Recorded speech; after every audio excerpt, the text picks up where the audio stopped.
잠언 14장 6절 7절 말씀 함께 읽겠습니다. 시작. 거만한 자는 지혜를 구하여도 얻지 못하거니와 명철한 자는 지식 얻기가 쉬우니라. 너는 미련한 자의 앞을 떠나라. 그 입술에 지식이 있음을 보지 못함이니라. 아멘.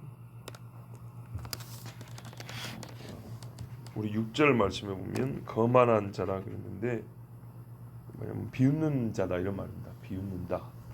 보통 거만한 사람이 남을 잘 비웃죠. 비웃는다 말인데 무엇을 비웃냐 하니까 지혜를 비웃는 거죠. 지혜 또는 지혜로운 사람들을 업신여기는 겁니다. 지혜 그까짓 건 그게 대수냐 이런 식이죠. 또는 저 사람이 지혜롭다고 내가 더 낫지 이제 이런 마음들이죠. 사람이 죄인이라서 누구나 그런 마음을 품어본 적이 아마 다 있을 겁니다. 이제 제일 중요한 게 뭐냐면 하나님의 말씀을 비웃는 것, 조롱하는 것. 이거 가장 이 무지하고 악한 사람들의 대표적인 행태 아니겠습니까? 우리가 살면서 중요한 순간에 아주 결정을 해야 될 때 하나님 말씀은 뭐라고 되어 있는가 한번 좀 우리가 찾아봅시다. 그러면은 외면해 버린다든지 하나님이 하신 말씀을 우리가 기준으로 삼아야 되지 않겠습니까? 믿는 사람들이니까. 이렇게 말을 하면 믿는 사람들, 그러니까 성경은 빼고 말합시다. 이런 사람이 있어요. 또 믿음의 사람들이 했던 일을 우리보다 앞섰던 지혜로운 사람들이 어떻게 했는가 한번 좀 우리가 살펴봅시다. 그러면 그때하고 지금하고 현실이 다르지. 이렇게 아예 그냥 차단해버리는 이런 경우도 있습니다. 이런 사람은 하나님의 말씀을 제껴버린다. 또 믿음의 원리나 교훈들을 처음부터 아예 배척한다. 이렇게 볼 수 있습니다. 이런 경우는 지혜를 얻기가 어렵습니다. 못 얻는다고 해야 맞는 말입니다. 이 사람 혹시 스스로는 나는 지혜를 찾는 사람이요 라고 말할지는 모르지만 지혜를 버렸기 때문에 지혜를 찾을 수가 없습니다. 지혜가 없는 데서 지혜를 찾는 사람, 물 없는 웅덩이에서 두레박을 수천 번 내리고 올리는 일을 하는 사람밖에 안 되는 겁니다. 이보다 이제 조금 나은 사람이 있습니다. 성경이 읽습니다. 듣기도 하고 참고하기도 하고 성경에 좀 신경을 씁니다. 근데 성경에서 지혜를 찾지 못합니다.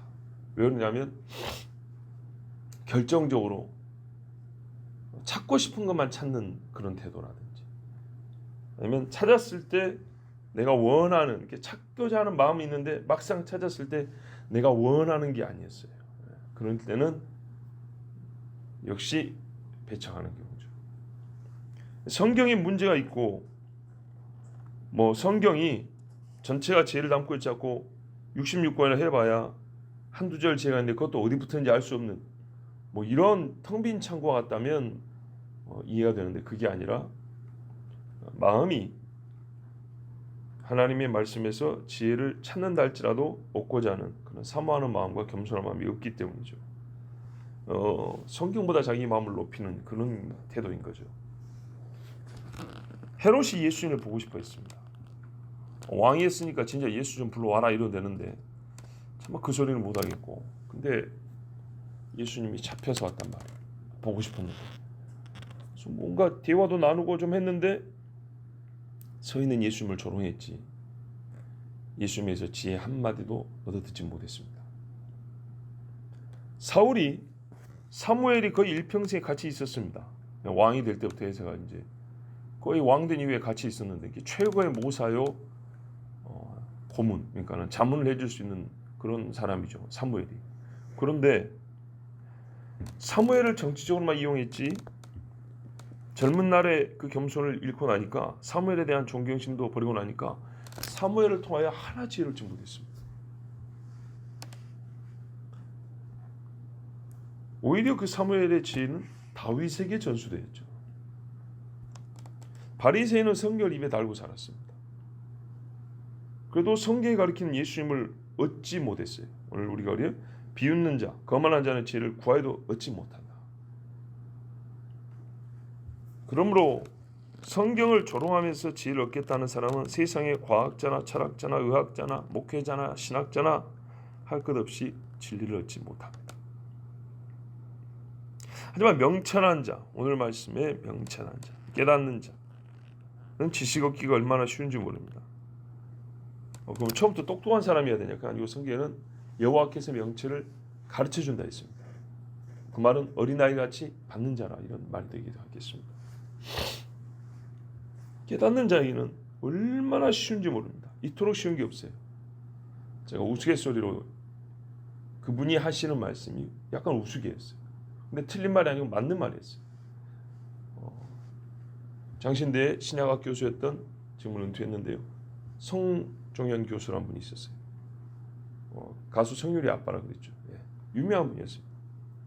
독일에서 공부를 엄청 오래 했고 당시에 본인이 독일에서 10년 공부 중이라고 그랬어요.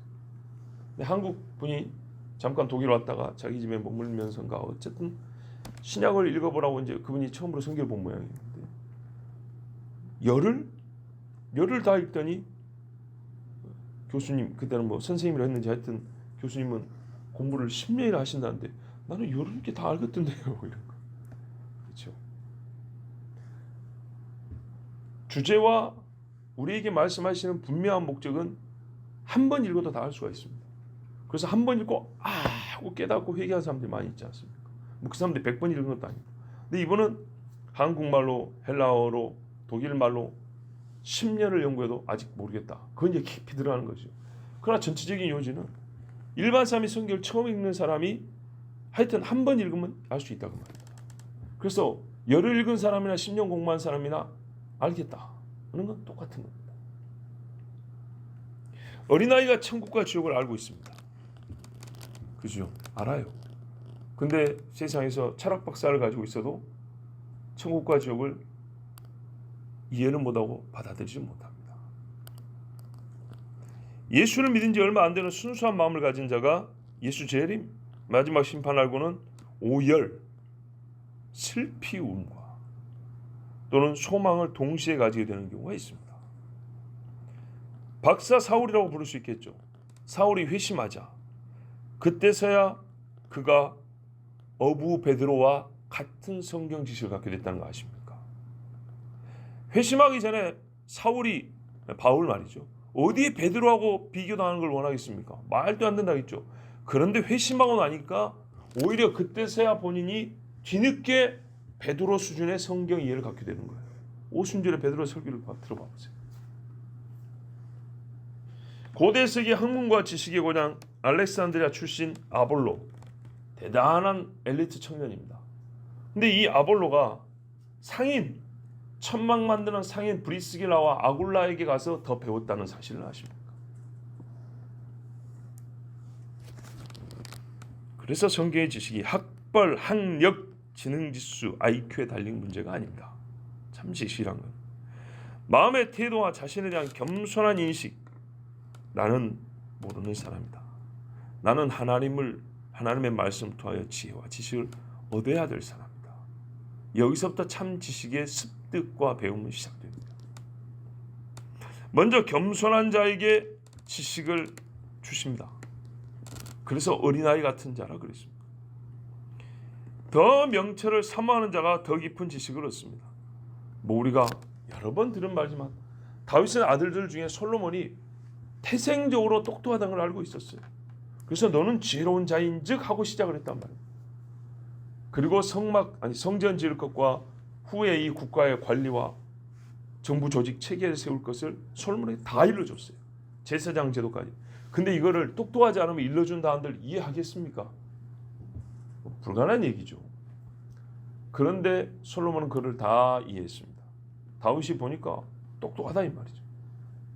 그런데도 솔로몬이 하나님께 듣는 마음을 주사, 이렇게 원문이 그 말에 듣는 마음, 그걸 우리가 편하게 지혜라고 한 것인데요. 듣는 마음을 주사.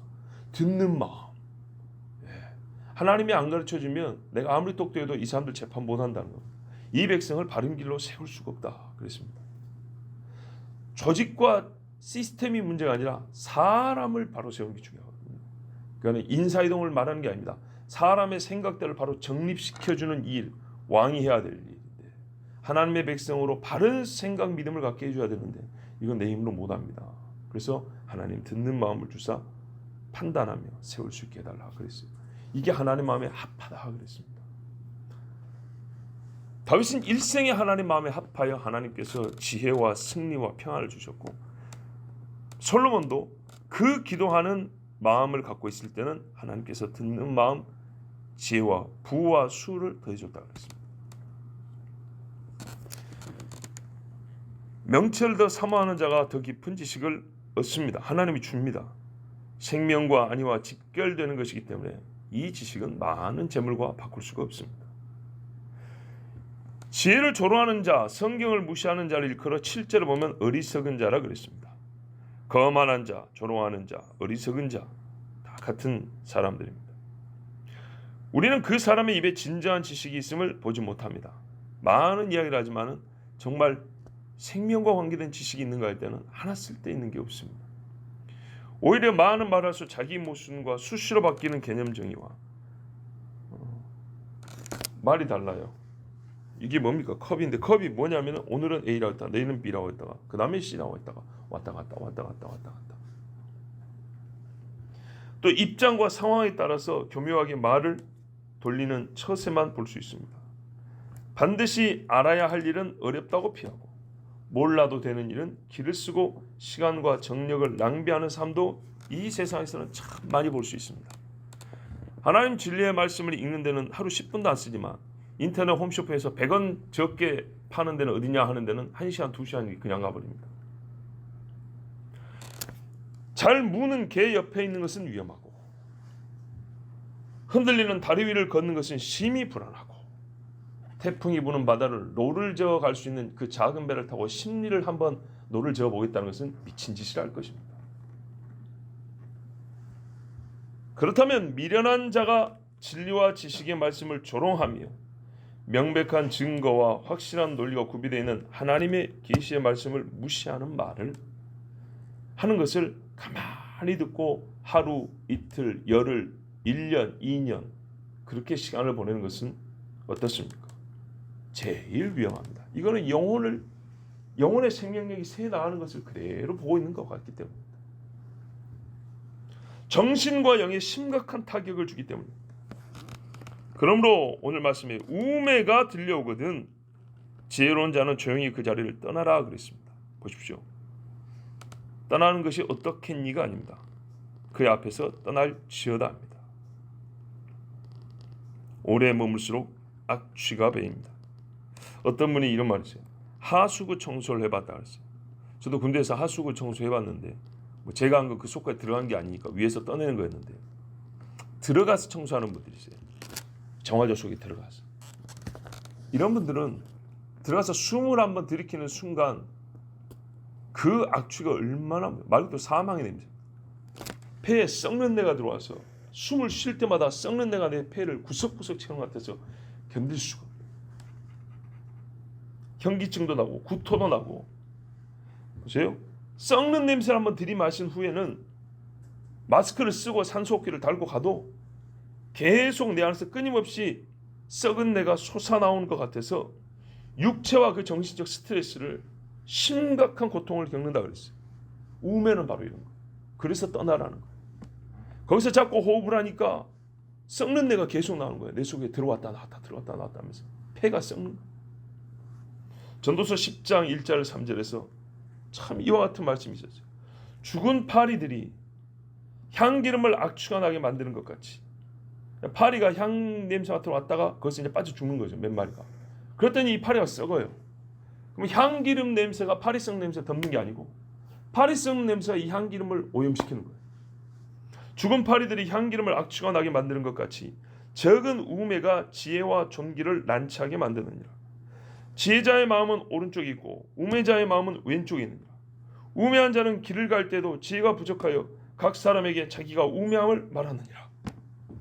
지혜로운 아버지는 길을 갈 때든지 멈췄을 때든지 아들에게 하나님의 말씀을 강론할 것이며 그랬는데, 우매한 자는 길 가면서도 우매함을 말한다 그랬어요. 그래서 그 차이가 마음이 오른쪽에 있고 왼쪽에 있는 것과 같은 이런 차이라고 했어요. 고라와 다단과 아비람이 반역을 했습니다. 그때 모세가 뭐라냐면 장막 옆에 머물다가도 죽으니까 떠나라 그랬습니다. 그 집안에만 있어서 그 집이 무너져 죽느라 그 옆에만 있어도 죽는다 그랬습니다. 민수기 16장 24절에 회중에게 명령하여 이르기를 너희는 고라와 다단과 아비람의 장막 사방에서 떠나라 하라 그랬습니다. 사람인 바벨론 왕도 자기가 키운 자들이 가짜 제자들로 판명되자 다 잡아 죽이려고 했습니다. 느부갓네살 꿈을 꿨는데 그 나라 박사와 술사와 그 나라 지휘자들입니다. 세금으로 먹이고 교육시키고 월급 주고 다 했는데 보니까 이것들이 헛똑똑이들이에요. 화가 나가지고 다 잡아 죽이라고 그랬어요. 차라리 그런 경우에는 자칭 지혜자가 아닌 일반 사람들, 어리석다고 여겼던 사람이 더 복이 있죠. 이때 하나님은 바벨론의 가짜 지혜자들이 들통나고 죽을 위기에서 진짜 지혜자인 다니엘과 세 친구를 구하여 내셨습니다. 참 지혜자들 덕에 그 가짜 지혜자들도 생명을 연장받게 되었습니다. 그죠? 참 지혜자 다니엘을 통하여서 그들보다 더 뛰어난 지혜자라고 세상은 노래했던 실상은 가짜 지혜자들이, 그들이 우습게 여겼던 하나님을 경외하는 참 지혜자 다니엘 한 사람 때문에 그들이 덤으로 살게 됐어요. 정말 어마어마한 복을 받았죠. 보세요, 그렇잖아요. 그 사람들 옆에 있으면 죽는 거고 다니엘 옆에 있으면 사는 거였습니다. 바벨론의 지혜자들을 떠나고 하나님의 지혜자들과 함께 하십시오. 그래서 저도 어디에 지혜로운 사람이 있는가 하고 그가 가지고 있는 지혜를 좀 배우고 그 옆에 있어 복을 좀 받고 싶어서 저 역시도 하나님의 사람들을 찾는 일을 아직도 하고 있습니다. 또 누가 있을까? 또 어디에 누가 있을까? 그래서 모든 하나님의 사람들이, 지혜를 사모하는 사람들이 해야 할 일입니다. 기도하겠습니다.